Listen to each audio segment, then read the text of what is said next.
ટ્રમ્પના પ્રેસિડેન્ટ બન્યા બાદ ઇલીગલી અમેરિકા જવાનું મુશ્કેલ થઈ જતા હવે ગુજરાતીઓ સહિતના અમુક લોકો વાયા મલેશિયા થઈને કેનેડાવાળી લાઇનથી યુએસ પહોંચવાનો પ્રયાસ કરી રહ્યા હોવાની માહિતી આમ ગુજરાતને મળી છે. માત્ર કેનેડા જ નહીં પરંતુ ટ્રાન્ઝિટ વિઝા પર ઓસ્ટ્રેલિયા પહોંચી એરપોર્ટની બહાર નીકળતા જ ગાયબ થઈ જનારા પણ ત્યાં પહોંચવાના પ્રયાસમાં મલેશિયા લેન્ડ થયા હોવાનું કહેવાઈ રહ્યું છે. સૂત્રોનું માનીએ તો હાલ લગભગ 35 જેટલા ગુજરાતીઓ મલેશિયા અને ફિજીમાં 1 મહિનાથી લઈને 4 મહિના સુધી અટવાયા છે, કારણ કે જે એજન્ટ સાથે તેમણે કહેવાતી ડીલ કરી હતી તેણે જ હવે પલટી મારી છે. મલેશિયાથી ઓપરેટ કરતા આ એજન્ટનું નામ પ્રિન્સ પાજી હોવાનું જાણવા મળ્યું છે, જે ક્વાલાલંપુરમાં લેન્ડ થતા લોકોને ડાયરેક્ટ પોતાની સાથે ડીલ કરવાનું કહી સસ્તામાં કેનેડા કે ઓસ્ટ્રેલિયા પહોંચાડી દેવાના વાયદા કરે છે અને તેમની પાસેથી પૈસા પણ ખંખેરે છે. આમ ગુજરાતે મળેલી વિગતો અનુસાર ઇન્ડિયાથી કેનેડા માટેનું પુશિંગ લગભગ બંધ થઈ જતા હવે મલેશિયાવાળી લાઇન ચાલુ થઈ હોવાની માર્કેટમાં વાતો ચાલી રહી છે. આ લાઇનથી અમેરિકા જવા માંગતા લોકોને એજન્ટના માણસો મલેશિયા સુધી મૂકવા પણ જાય છે અને આગળનું કામ પ્રિન્સ પાજી નામનો માણસ કરે છે. જોકે અનેક લોકો સાથે ફ્રોડ કરનારો પ્રિન્સ મલેશિયા પહોંચેલા પેસેન્જર્સને ગુજરાતના એજન્ટે કહેલા ભાવથી અડધી કિંમતમાં કેનેડા કે પછી ઓસ્ટ્રેલિયા પહોંચાડી દેવાની વાતો કરે છે.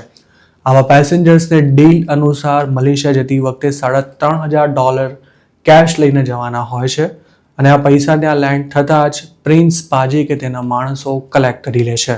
જે લોકોને કેનેડા જવાનું છે તેમને પુશિંગથી મલેશિયાથી રવાના કરવામાં આવશે તેવું જણાવાય છે અને જેમનું પુશિંગ ન થઈ શકે તેમને વિઝા પર કેનેડા પહોંચાડવાનો પણ વાયદો કરાય છે.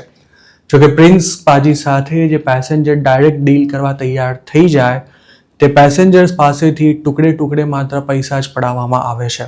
સૂત્રોનું માનીએ તો જે ગુજરાતીઓ હાલ મલેશિયામાં બેઠા છે તેમાંના મોટાભાગના લોકો તેને લાખો રૂપિયા આપી ચૂક્યા છે, પરંતુ પૈસા મળ્યા બાદ પ્રિન્સ પાજી તેમને ન તો આગળ મોકલી રહ્યો છે કે ન તો તેમને મલેશિયામાં સરખું જમવાનું પણ મળી રહ્યું છે. સૂત્રોનું માનીએ તો હાલ મલેશિયામાં કેનેડા જવાવાળા 6 જેટલા ગુજરાતીઓ બેઠા છે, જ્યારે 10 ઓસ્ટ્રેલિયા જનારા પેસેન્જર્સ છે અને તેવી જ રીતે ઓસ્ટ્રેલિયાના 15 થી 20 ગુજરાતી પેસેન્જર્સ હાલ ફિજીમાં બેઠા હોવાનું કહેવાય રહ્યું છે. જેમને ફિજી મોકલવામાં આવ્યા છે તેમને ત્યાંથી વાયા ઓસ્ટ્રેલિયા થઈને જતી કોઈ કનેક્ટિંગ ઇન્ટરનેશનલ ફ્લાઇટમાં ટ્રાન્ઝિટ વિઝા પર ઓસ્ટ્રેલિયા ઉતારવામાં આવશે. ઓસ્ટ્રેલિયાના મોટાભાગના એરપોર્ટ્સ પર રાત્રિ દરમિયાન ફ્લાઇટ્સ બંધ થઈ જતી હોવાથી ટ્રાન્ઝિટ વિઝા પર લેન્ડ થયેલા લોકો હોટેલનું બુકિંગ બતાવી એરપોર્ટની બહાર નીકળી જતા હોય છે અને આવા લોકોને બીજા દિવસની સવારની ફ્લાઇટ લેવાની હોય છે, પણ એરપોર્ટની બહાર નીકળ્યા બાદ તેઓ પાછા આવતા જ નથી હોતા.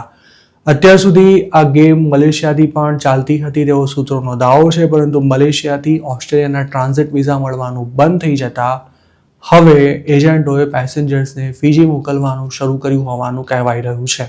પ્રિન્સ પાજીએ પોતાના પેસેન્જર્સને ક્વાલાલંપુરથી 1.5 કલાક દૂર આવેલા શાહ આલમ નામના એક સિટીમાં રાખ્યા હોવાનું પણ જાણવા મળ્યું છે, જેમાં ગુજરાતીઓ સહિતના લોકોનો સમાવેશ થાય છે. આ એજન્ટ કપલને કેનેડા પહોંચાડવાના 50 લાખ માંગે છે, જ્યારે ઓસ્ટ્રેલિયા માટે કપલના 40 લાખની આસપાસનો ભાવ કહેવાય છે. જોકે કોઈની પાસેથી આટલા પૈસા નહીં મળે તેવું લાગે તો પ્રિન્સ પાજી તેને સસ્તામાં પણ કેનેડા અથવા ઓસ્ટ્રેલિયા મોકલવા તૈયાર થઈ જાય છે. પ્રિન્સે અત્યાર સુધી અમુક પંજાબીઓને જ આ રૂટથી કેનેડા પહોંચાડ્યા છે, જ્યારે ઉત્તર ગુજરાતના એક યુવકને તેણે 4 દિવસમાં ઓસ્ટ્રેલિયા ઉતારી દીધો હતો. તે સિવાય તેણે કોઈ ગુજરાતીને ઓસ્ટ્રેલિયા કે કેનેડા પહોંચાડ્યા હોય તેવી કોઈ જ માહિતી નથી. આ સમગ્ર પ્રકરણથી માહિતગાર લોકોનું માનીએ તો જે ગુજરાતીઓ હાલ મલેશિયામાં છે તેમાં અમુક મહિલાઓનો પણ સમાવેશ થાય છે અને એક મહિલા તો પ્રેગ્નન્ટ હોવાનું પણ જાણવા મળ્યું છે.